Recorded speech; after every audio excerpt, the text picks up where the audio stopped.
Swayam Prabha. Digital India. Educated India.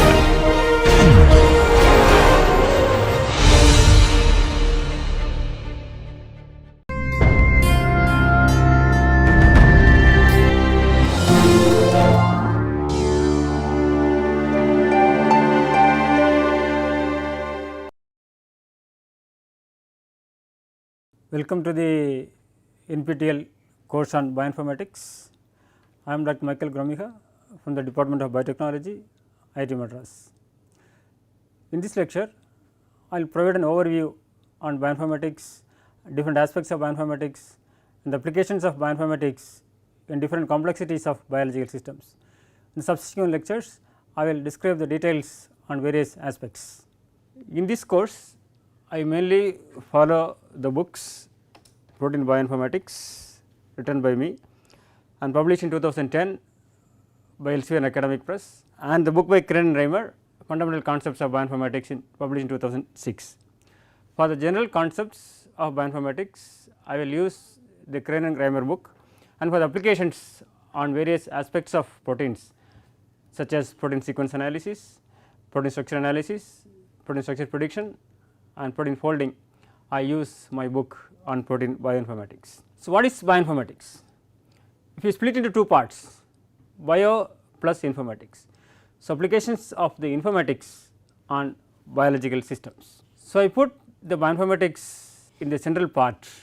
So, it is a field of science in which biology plays a major role, right, and combined with other applications from different fields of science such as computer science, information technology and others, to merge into a single discipline to analyze the biological data using statistical techniques as well as the computer algorithms. So, if you see this diagram, so I put the computer science, the bioinformatics at the middle with all other fields which are linked with bioinformatics. So, if you look into this birth of bioinformatics, in fact, the analysis of biological systems have been carried out for the past several decades using a small scale analysis, and in 1979 Pauline Hergweg coined the word bioinformatics to deal with the applications of the different science in biological systems. So, if you look into the different fields of science, how the different fields contribute to the birth and the development of bioinformatics. For example, computer science, can you tell one example how the computer science contribute to bioinformatics?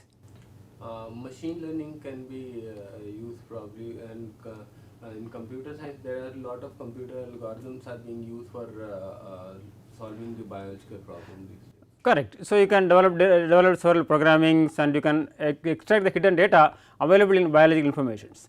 Also, you can use different machine learning techniques and other algorithms to understand and to capture the information as well as for the prediction purposes. So, can I tell an example how the mathematics or statistics is used to the development of bioinformatics? Example would be the use of statistics. For example, in the use of Ramachandran plot, we plot the phi and psi angles of protein backbone. Correct. So, you can use mathematics, right, to derive some principles and to relate the data, for example, the protein sequences or how the distribution of the residues in the Ramachandran plot and so on, using this mathematics, and you verify the data whether you obtain any model. So, whether they are statistically significant or not. You can relate with the correlation analysis, you can relate with regression techniques, as well as you can see whether the data are statistically significant or not. So, now if you use the information technology, how the information technology contribute to the development of bioinformatics? There has been an increased computational resource over the decades, which is used to do a large scale data analysis. Correct. So, you can use for large scale analysis, you can develop the online resources, right, you can see the computer storage and so on. So, in this case that will enhance the applications of bioinformatics to various fields. Likewise, physics, if you talk about the physics, so you can see the concept of the various types of interactions like electrostatic interactions or van der Waals interactions or hydrophobic interactions, how these interactions are important to understand the folding mechanism of proteins. For example, if you take protein folding, in the unfolded state of a protein, so it is like wobbling and you can see it is very like a random coil conformation. When this protein folds into specific 3-dimensional structures, it can form a specific 3D structures, and how a protein can attain a specific 3D structures from its sequence, right. This can be explained by various types of interactions, like disulfide bonds, electrostatic interactions, van der Waals interactions. So, understand the principles governing the folding state of a protein, it requires the physical concepts. So, we can use physics to understand the mechanism of the folding of any globular proteins. So, if we consider all the fields, if you see life science, computing, maths, stat, information technology or physics or chemistry, which one is the major field for the birth of bioinformatics? Life sciences, right, because we need the data. So, without data, even if you have several fields, we cannot apply it to different data, right. So, we need a specific data. So, data, where shall we get the data? So, you can get the data from biological experiments. So, if you look into these life sciences, there are produced lot of data, right, on various aspects such as the macromolecular sequences, for example, DNA sequence or protein sequence, right, and the structures, protein structures, DNA structures, complex structures and so on, different expression profiles, different pathways and so on. So, how the bioinformatics is used to understand the data? So, bioinformatics is help to acquire the data, to manage the data and to analyze the data and understand the data, right. So, bioinformatics is the major field, right, to understand the concepts and understand the hidden information available by the experiments produced in life sciences. So, what are the various aspects, how the bioinformatics is grown, what are the various applications of bioinformatics, how the bioinformatics contribute to society, right, the various aspects. Quite briefly I put into 5 bullet points. The first one is well organized databases. The biologists, they do the experiments and they produce data and they publish the data in the literature. It is very important to collect all the information and put in a form of database. For example, if the data are available scatteredly here and there, right. So, it is very important to collect all the information and put in a proper form, right, and then you give some options to extract the data from this database. This is what the bioinformatics do to develop plenty of databases which are well organized and in computer readable form. Once we have the data, right, sufficient number of data, which is very essential and it is required for any analysis, right, otherwise you do not get any statistically significant data. So, second option is, once you have the database, you can derive hypotheses. What will happen? What is the relationship between some specific features as well as any function? If you know the function or if you know any specific characteristics of any biological systems, what makes these characteristics to the particular systems, right. So, here we try to develop some features, right, and using these features you can link the function of any biological system, right. For example, if you take a protein sequences or protein structures, there are different types of proteins, like for example, if you get a protein structures, globular proteins, membrane proteins and different types of globular proteins, say alpha proteins, beta proteins and so on, and whether we can identify this type of proteins from a pool of sequences, right. So, you can left side you can see the sequences, because if you have the sequence, you know the information regarding the amino acid residues, right. So, you can get the number of residues of each type. So, there are 20 different types of residues, right, present in these proteins, and you can relate this. If there is dominant with some specific residues, for example, hydrophobic residues, then you can say that this could be a transmembrane helical protein. Likewise, for any proteins having different functions or different type of diseases, right. So, you can derive some hypothesis what is the basic principle for having some biological systems. Once we derive the hypothesis to understand, okay, these are the major factors for any specific systems, right.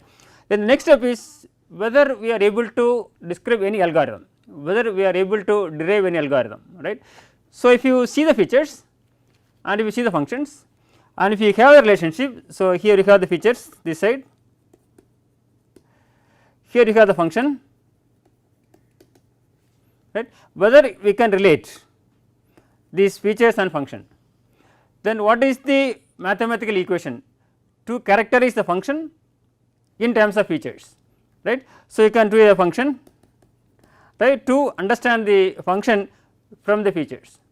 This, when you do this, we can make the algorithm.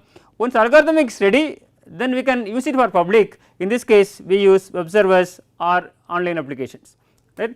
With earlier days, when the internet was not fast enough, so at that time, see, everyone they create the servers, they create their own algorithms, they keep themselves, it is difficult to transfer. But currently, due to the advancements of this computational biology and the computational techniques and fast internet facilities, several observers have been developed to give the applications to others, right. In our laboratory also we have developed various tools, right, which are widely used in the literature. So, many people use these databases as well as the tools, right, to understand any biological systems. So, the fourth one, so a little bit discuss about the virtual screening. So, for example, the case of drug design, currently it is very popular because there are a lot of small molecules are available in the literature and the people are affected with several types of diseases like the cardiovascular diseases, cancer and so on, and currently we are developed with the chikungunya, dengue and so on. So, in all these cases to identify drugs, they try to find a target and then we see what are the functions of the particular target, what are the actions, what are the important residues, right, and then we try to inhibit the activity so that we can reduce this disease. So, here is one example for the structure based drug design. So, if we have a protein, so this is a target. So, here I show a target of CH kinase because the CH kinases are very important for several cellular activities, right. So, there are several kinases, one is the CH kinase, here this is very important for the colorectal cancer. So, this is an attractive target to define the inhibitor for the colorectal cancers. To do this there are various options how to derive a particular ligand to be an inhibitor, right.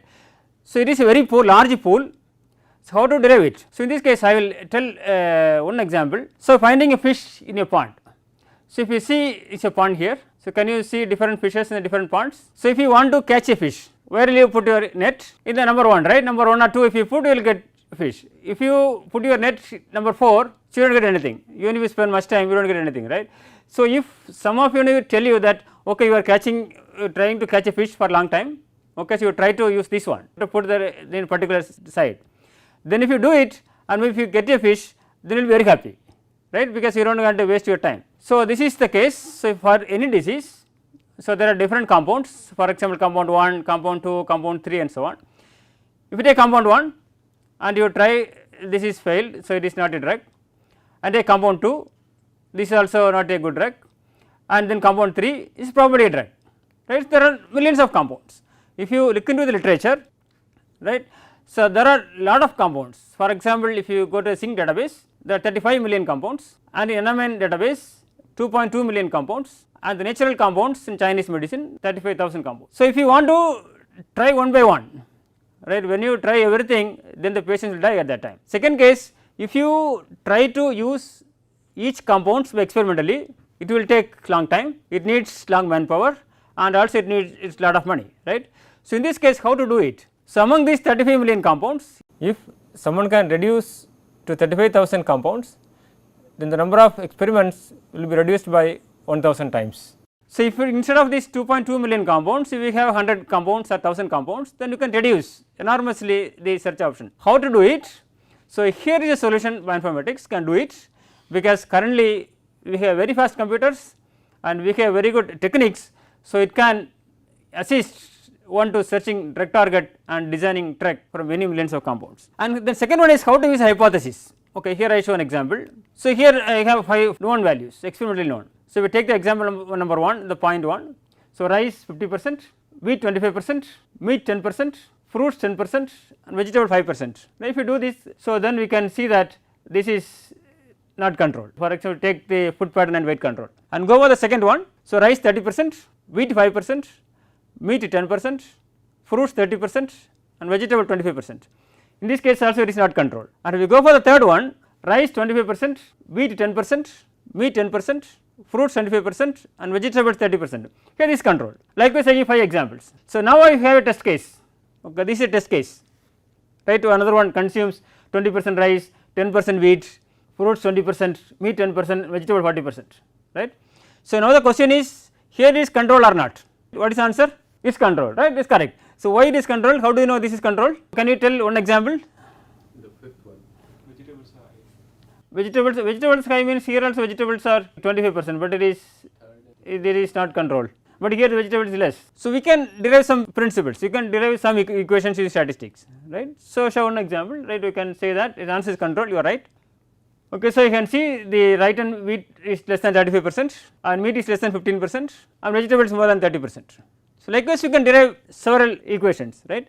You can properly study the initial data set, that is experimental data set, and from this experimental data set you can derive some equations, right, some conditions where this will fit and apply these conditions to the new set of data, and then you can see whether that is controlled or not. So, likewise bioinformatics can handle large amount of data and provide possible solutions. Okay, now I will explain a little bit more about the virtual screening of the compounds. Here I show one example how we use the virtual screening to understand the drug design. So, I show an example here, this is the protein, right, this is the CS kinase in protein. So, there are different domains. So, you can see one domain left side, that is a domain SH3 domain, SH2 domain, and here this is the tyrosine kinase domain, and the here is a catalytic domain, and here is a phosphorylation site, the tyrosine 416, and this is the loop. The question is, okay, this is very important for the colorectal cancer, it is a target. So, it is important to identify a probable drug target for this particular CS kinase enzyme. So, this is one aspect. Here one side now we have the protein, right. So, we have the target TS kinase, and the other side, so how to design an inhibitor. So, they have the library of NML library, we have 2.2 million compounds. Among the 2.2 million compounds, how to choose the probable compounds which can be a lead compound for a drug. So, now if you do it for 2.2 million compounds, it takes long time, it takes lot of money, because each compound cost about 30 to 40,000 rupees, right. So, you have to do they spend time to do for all the 2.2 million compounds. So, how to do that? So, in this case we can derive some methodology. First you see whether the structure is known. If the structure is known, we can use the particular structure, right. If the structure is not known, then we need to model the structure, and then we have to check for the activation sites, where are the activation sites the ligand can bind, and see the pockets which are at the binding sites, right. Here is the site. So, now you see 2.2 million compounds, you check the features of all the compounds and make some conditions to fit with this particular pocket, right. Then you can use a molecular weight, you can use a hydrogen bond donor or acceptors, right, various options you take, and then you eliminate the compounds. Finally, you can use virtual screening like docking you can do with these compounds, and finally you derive some compounds. So, in 2004 the Tokyo Institute of Technology, they organized a competition to identify inhibitors for this particular target. We also contributed in that, right. We identified about 120 compounds and they tested 50 compounds among the 120, right, and we showed that 4 compounds showed inhibition and 1 is the probable hit compound. They continued the same in the next year 2015, right. There are about 2000 compounds, right. They found 5 showed inhibition and 2 are hits. So, in the downside floor you can see this figure, I show the how the ligand interact with the protein. You can see the green ones, right. So, the green one shows the ligand and the surrounded ones are the protein side. So, these ligands they have some specific interactions. You can see the hydrogen bonds or the hydrophobic interactions and van der Waals interactions, and they, because of these interactions they tightly bind with the protein and they act as an inhibitor for this particular kinase. In the later classes I will explain about the more details on the structure based drug design. So, till now we discussed few aspects of bioinformatics. So, what are the different aspects we discussed? Databases, the one is well organized databases, bioinformatics contribute to organized databases, right. So, then the second one, computer derived hypothesis, when you have the data then you can develop several functions, right. So, to relate the features and the functions, right, and once we derive the hypothesis then we can develop several algorithms, right, for the prediction, and then once we predict then we can make it as online applications in the form of observers. There are several observers for actual protein structure prediction, protein function prediction, right. So, how the DNA can bend and how the DNA can interact with the proteins and so on. Then the fourth one we discuss now regarding the virtual screening of compounds, how they do the screening for the drug development, and currently if you see the bioinformatics is widely applied in next generation sequence analysis. Now, all are interested in personalized medicine. Few years ago it was very expensive to sequence a genome, now it is very cheap to get a sequence, right. So, everyone wants to see their own genome and what are the proteins they have and what are the functions they will do, and to understand what are the probability of having any specific mutation to your protein and so on. So, in this case now currently we have a lot of data, right, from obtained from the next generation sequences, right, for example the Illumina sequencing, right. So, because due to the advancements in the sequencing techniques, now there are a lot of data available in the literature. And the question is how to analyze the data. So, how to extract information from these specific sequences, right. So, there are several ways to get the sequences. They have use a short reads and to get the final sequence. For example, if you find some patients which are affected with the cancer, affected with the Parkinson disease and Alzheimer's disease and so on, how the genome or proteome is different from healthy individuals. So, they get the data for the patients, right, and they get the full sequence, and they get the data from the individuals, healthy individuals, and they compare. So, how are the features, what are the variations, what are the mutations, right, where the mutations are in the protein coding regions or non coding regions, and then they relate how these mutations or these residues are important, where they are involved in different pathways and how they are influencing the different diseases. They try to see the information and then they go with the treatment. For example, if you are affected with cancer or any specific diseases, they are treated. So, they go to the hospital, they get the patient's data as well as they get the information regarding drug and the drug response, and they make a database, we can do it, right. So, from that information you can see that if any specific variations, okay, this specific drug will work. So, if we have this information, then this will be helpful for the personalized medicine for different diseases. Likewise, bioinformatics plays a major role on different aspects in human health as well as for medicine.